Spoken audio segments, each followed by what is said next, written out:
गोबर की रसोई। माला गांव में अपने पुश्तैनी घर और खेत की देखभाल करती है। उसका इकलौता बेटा निहाल बैंगलोर में अपनी पत्नी के साथ रहता है।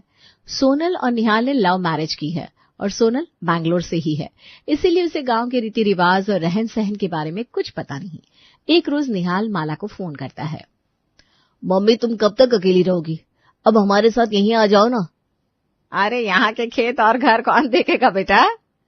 मम्मी, कब तक इसी सब में लगी रहोगी?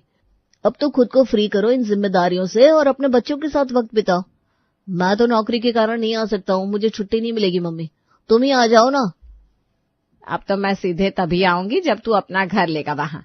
भाड़े के घर में क्या ही आऊंगी, जिंदगी भर मैं अपने घर में ही रही, अब इस उम्र में भाड़े में रहूंगी क्या? ठीक है, ऐसी बात है तो मैं अपना घर जल्दी ले लूंगा। निहाल सोनल से कहता है। सोनल, मैं चाहता हूँ कि हमारा बच्चा हो तो अपने ही घर में हो।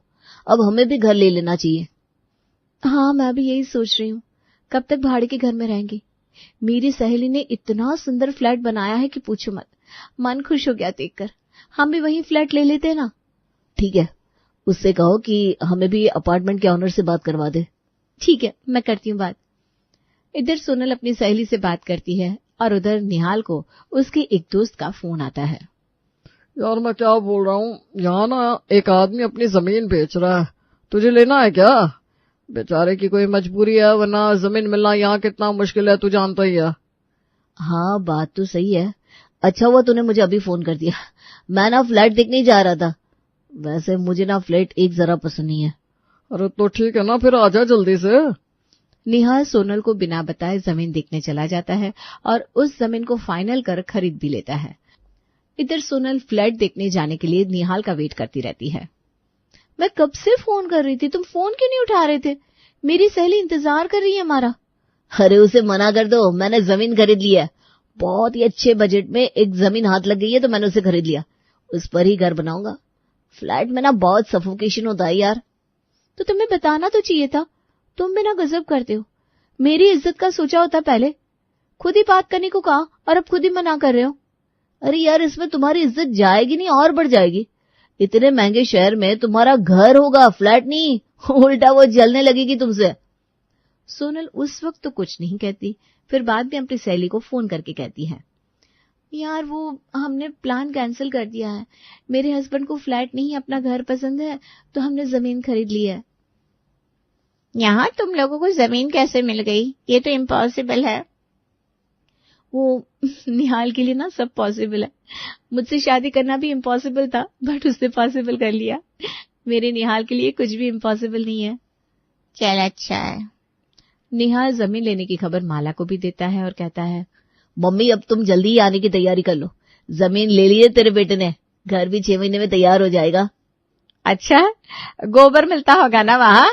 हाँ, क्यों नहीं, सब मिलता है।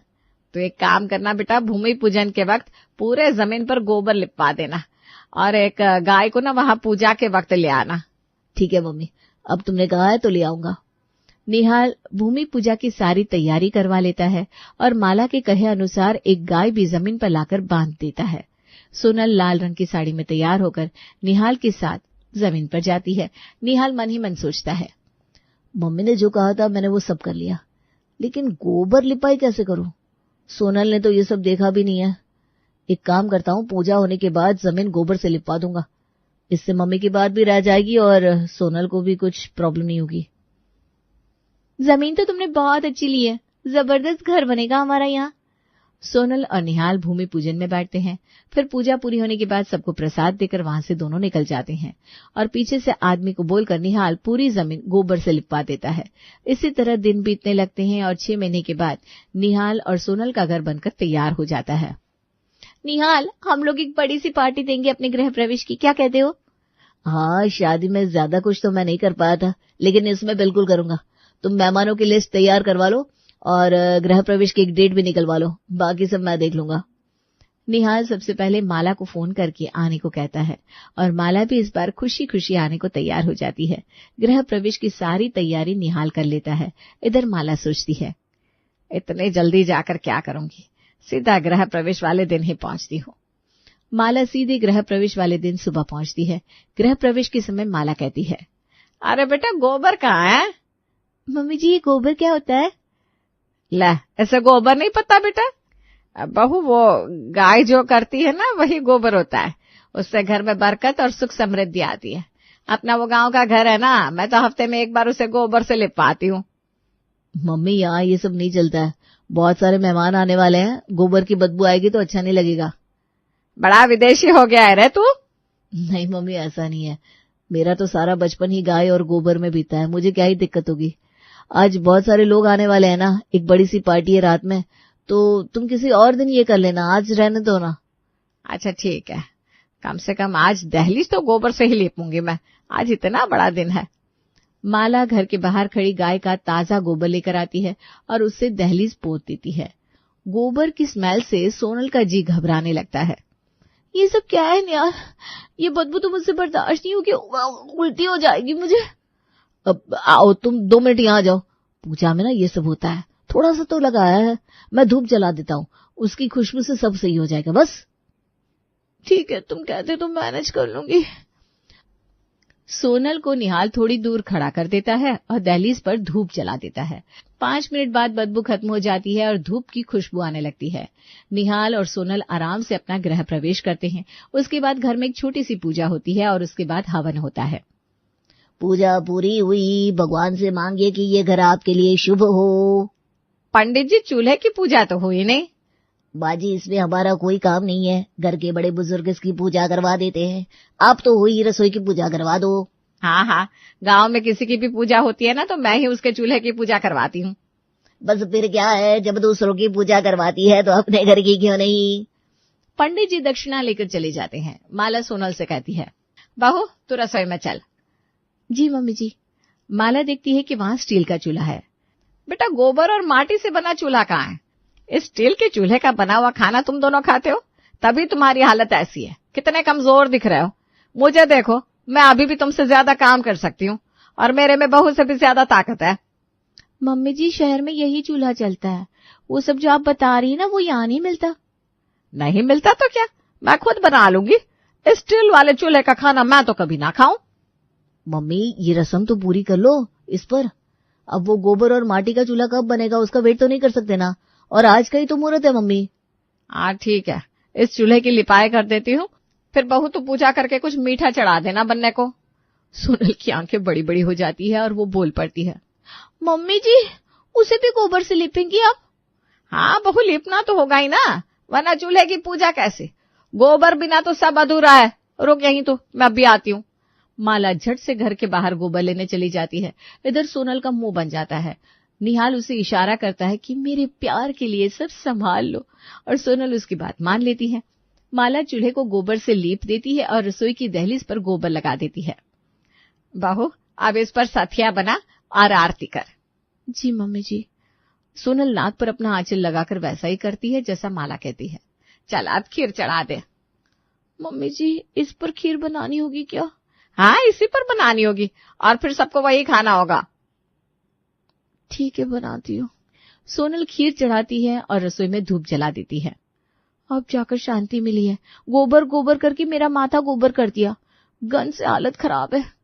सोनल खीर बनाकर भोग लगाती है, फिर जाकर सबको प्रसाद देती है। बहुत अच्छा बनाई हो बहू, ऐसे तो मुझसे स्टील के चूल्हे का खाना खाया नहीं जाता, लेकिन ये खीर ना गजब का बना है। मम्मी तुम्हारी बहू बहुत अच्छा खाना बनाती है।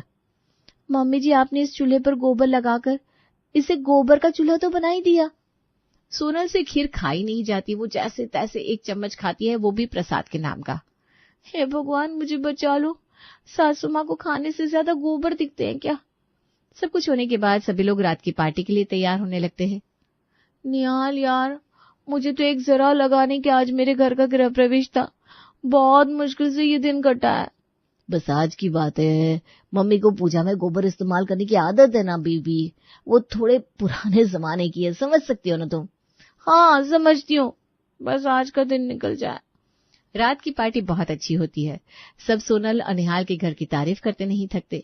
अगले दिन माला सुबह 4 बजे ही उठकर माटी का चूल्हा बनाती है और फिर उसकी गोबर से लिपाई करती है। बन गया चूल्हा, आज जाकर तैयार हुआ नया घर का नया चूल्हा। माला चूल्हा उठाकर रसोई में ले जाती है।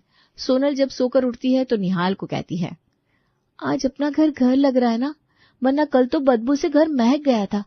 जस्ट चिल, कभी कभी मैनेज करना पड़ता है मेरी जान। तुम्हारा थोड़ा बहुत मैनेज करने से ना मम्मी को भी अच्छा लगा, और देखो सब अच्छे से हो गया ना। वो तो ठीक है, लेकिन गोबर के चूल्हे का खाना, हे भगवान, कैसे कोई खा सकता है? सबकी अपनी अपनी आदत है मेरी जान। चलो हमें बस अब एक कप चाय पिला दो। अभी पिलाती हूँ। सोनल अपने लंबे बालों को बांधकर रसोई में जाती है और देखती है कि उसका स्टील का 4 बर्नर वाला चूल्हा गायब है। वो रसोई से भागते हुए आती है। निहाल, रसोई में चूल्हा नहीं है, कहीं चोरी तो नहीं हो गया हमारे घर में? बाकी सब सामान अपनी अपनी जगह पर है ना, वो देख लो। शांत शांत शांत, मम्मी के होते चोरी नहीं हो सकती। मम्मी सुबह 4 बजे ही उठ जाती है। तुम्हें यकीन नहीं हो रहा है ना, तो देखो चलकर रसोई में, मैं झूठ नहीं बोल रही हूँ। सोनल निहाल का हाथ पकड़कर उसे रसोई में ले जाने लगती है। तभी आवाज सुनकर माला वहां आती है। अरे बहू, चूल्हा मैंने वहां से हटाया है, कोई चोरी नहीं हुआ कुछ। ओ, आपने हटाया? मैं तो एक बार के लिए डर गई थी। लेकिन आपने क्यों हटाया? खाना कैसे बनेगा अब? अरे बहू, आंख खोल कर देखा होता तो सब दिख जाता तुझे। माला सोनल का हाथ पकड़कर उसे रसोई में ले जाती है और जमीन पर रखे गोबर से लीपे चूल्हे को दिखाती है। बहू, आज से इस पर ही खाना बनेगा। मुझसे तेरे स्टील के चूल्हे का खाना खाया नहीं जाता था। सोनल अपने नाक पर हाथ रख लेती है। मम्मी जी, जिसको इसका खाना खाना है खाएगा, जिसको स्टील के चूल्हे का खाना है वो उस पे खाएगा। नहीं नहीं बहू, जब तक मैं यहाँ हूँ खाना तो गोबर के चूल्हे पर ही बनेगा। सोनल बिना कुछ कहे रसोई से निकलकर आ जाती है और निहाल से कहती है, जाओ अपने गोबर वाले गैस पर खुद ही चाय बना लो, कुछ दिन के बाद गोबर भी खा लेना। अरे क्या कह रही हो तुम? तो क्या करूं, दुखी हो गई हूं मैं। इस गोबर पर बना खाना मैं नहीं खा पाऊंगी, उल्टी हो जाएगी मुझे। जब तक तुम्हारी माँ यहाँ रहेगी मैं बाहर का खाना ही खा लूंगी। वैसे भी मेरे ऑफिस में लंच तो मिलता ही है, बाकी 2 वक्त का जुगाड़ भी कर लूंगी बाहर ही। यार एक बार ट्राई करके तो देखो, इसका खाना स्वादिष्ट रहता है, स्टील के चूल्हे से ज्यादा स्वादिष्ट होता है। नहीं करना मुझे ट्राई, तुम ही खाओ। धुएं से तो लगता है सांस ही बंद हो जाएगी। निहाल रसोई में जाकर माला और अपने लिए चाय बनाता है। बहू के लिए चाय नहीं बनाई तूने?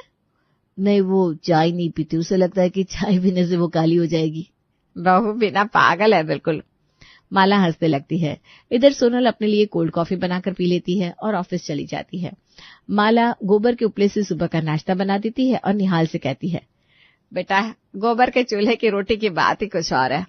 हाँ मम्मी, मुझे तो बहुत याद आते हैं वो दिन, लेकिन क्या करूं, अब ऐसा फंस गया हूं कि वापस जाना भी मुश्किल है उस माहौल में। बहू ने खाना भी नहीं खाया, एक काम कर तू उसे रास्ते में टिफिन दे देना। नहीं मम्मी, रहने दो, वो बाहर खा लेगी। अरे ऐसे कैसे खा लेगी, तू जाकर दे आना। ठीक है। निहाल माला से टिफिन लेता है और ऑफिस जाने के वक्त रास्ते में सोचता है, सोनल ऐसे ही भड़की हुई है, अगर मैं उसे ये ब्रेकफास्ट करने को कहूंगा तो मुझे ही उड़ा देगी, क्या करूं अब। निहाल रास्ते में सोनल के ऑफिस में रुकता है और सोनल से कहता है, ये टिफिन रख लो, किसी को दे देना और मम्मी से कह देना तुमने खा लिया। ठीक है, बोल दूंगी। लगता है ये घर मेरे लिए शुभ नहीं है, जब से आई हूं खाना ही नसीब नहीं हो रहा है। अरे ऐसा क्यों बोल रही हो, कुछ दिन की बात है, मम्मी फिर गांव चली जाएगी और फिर पता नहीं कब आएगी। बस तुम्हारे प्यार के लिए बर्दाश्त कर रही हूं मैं। Thank you my love. Nihal अपने ऑफिस चला जाता है। शाम को जब सोनल वापस घर आती है तो अपना टिफिन निकाल कर टेबल पर रख देती है। माला टिफिन पर टेबल देखकर कहती है, बहू बेचारी थक गई है, मैं ही रख देती हूँ उसका टिफिन। माला टिफिन उठाती है और देखती है कि उसमें खाना उसने जैसा दिया था वैसा का वैसा ही पड़ा है। वो टिफिन लेकर सोनल के पास जाती है। बहू तूने नाश्ता नहीं किया बेटा? हाँ मम्मी जी, वो मैंने मन्नत मांगी हुई थी कि मेरा घर बन जाएगा तो मैं व्रत करूंगी, एक टाइम खाकर, वो भी 1 महीने तक। अरे बहू तो मैं गर्मा गर्म खाना बना देती हूँ, तो खा लिया अभी। नहीं मम्मी जी, वो मैंने दोपहर में ना ऑफिस में खा लिया था, दिमाग से एकदम निकल गया था ना, वरना मैं आपका बनाया हुआ खा लेती। ठीक है बहू, कल तुझे क्या खाने का मन है बता दे, मैं बना दूंगी। मम्मी जी आप क्यों मेहनत करोगी, मेरे ऑफिस में खाना बनता ही है, आप अपना और निहाल का बना लो। ठीक है, तो फिर संडे को मैं तेरी पसंद का खाना बनाऊंगी। जी मम्मी जी। इसी तरह दिन बीतने लगते हैं। सोनल रोज व्रत का बहाना बनाकर बच जाती। एक दिन माला निहाल से कहती है, बेटा मेरा टिकट करवा दे, मुझे जाना है। मम्मी जी आप जा रही हो? हाँ बहू, यहाँ मेरा मन नहीं लगता, वहां मेरी गाय और भैंस मेरी राह देख रही होंगी। अगले संडे की टिकट करवा दूं? हाँ, इस संडे को तो मैं बहू को खाना खिला दूं। सोनल मन में सोचती है, कैसे भी इस संडे को बच जाऊं, फिर अगले संडे तो चली ही जाएंगी मम्मी जी, फिर तो मैं फ्री हो जाऊंगी। निहाल माला की टिकट कटवा देता है। इस तरह संडे आ जाता है। माला चावल, दाल और चोखा बनाती है। आज सब घर पर होंगे तो एक साथ खाने का मजा ही अलग आएगा। बहू, कहाँ है तू? जी मम्मी जी। बहू, इतने दिनों से रोटी खाकर मन भर गया और टिफिन में निहाल को चावल दाल भी नहीं दे सकती थी, तो आज मैंने चावल दाल और चोखा बनाया है। चल, आज सब हम साथ में खाएंगे। मम्मी जी, आज मेरी ऑफिस है, मैंने गृह प्रवेश में जो छुट्टी ली थी ना, उसे मैनेज करना होगा, तो मुझे आज जाना होगा। आप और निहाल खा लो, मैं पक्का अगले संडे घर पर ही रहूंगी। सोनल अपने घर से किसी तरह निकलकर अपने मायके चली जाती है और बच जाती है। बस अब मम्मी जी जाए और मैं अपने घर का खाना खाऊं। अपने ही घर में भाड़ेदार की तरह रहना पड़ रहा है। गोबर की स्मेल से रसोई। आज भी दोनों माँ बेटा ही खाना खाते हैं। इसी तरह एक हफ्ता और बीत जाता है। फिर से संडे आ जाता है। आज माला का वापस जाने का दिन था। मम्मी जी, आप अपनी पैकिंग कर लो। बहू, मैंने कर ली है कब की। आज तो तुझे कहीं नहीं जाना ना? जी मम्मी जी, आज मैं घर पर ही हूँ। माला रसोई में जाती है और खाना बनाने लगती है और बनाकर तीनों का परोस कर ले आती है। चल बहू, आज हम साथ में खाना खाएंगे। जाने से पहले एक बार तो तू मेरे हाथ का खा। अब मम्मी जी, मेरा पेट भरा है। अरे खाना ही होगा बहू, बस कुछ भी हो। आज सोनल फंस जाती है। माला अपने हाथों से चावल दाल मिलाकर उसके मुंह में डाल देती है। खाती ही सोनल को उल्टी होने लगती है। बेटा, खुशखबरी है, मैं दादी और तू बाप बनने वाला है। नहीं मम्मी जी, ऐसे कुछ नहीं है। तुझे कुछ पता नहीं बहू, मैं जानती हूँ ना, 5 साल में कभी ऐसा नहीं हुआ, आज कैसे हो गया? ये सब गोबर की रसोई का कमाल है। जिस घर में गोबर के चूल्हे पर रसोई बनती है या गोबर से घर लीपा जाता है, वहां से खुशियां ज्यादा दिन तक दूर नहीं रह पाती। सोनल अपने माथे पर हाथ रख लेती है। मम्मी चलो, ट्रेन का टाइम हो गया। अब आऊंगी मैं बच्चा होने के वक्त। तू बहू रोज गोबर के चूल्हे पर खाना बनाकर खाना। हाँ। माला चली जाती है और सोनल की सांस में सांस आती है। मम्मी जी, अब दोबारा ना आना, मुझे उल्टी गोबर की स्मेल से हुई है ना कि मैं प्रेग्नेंट हूँ।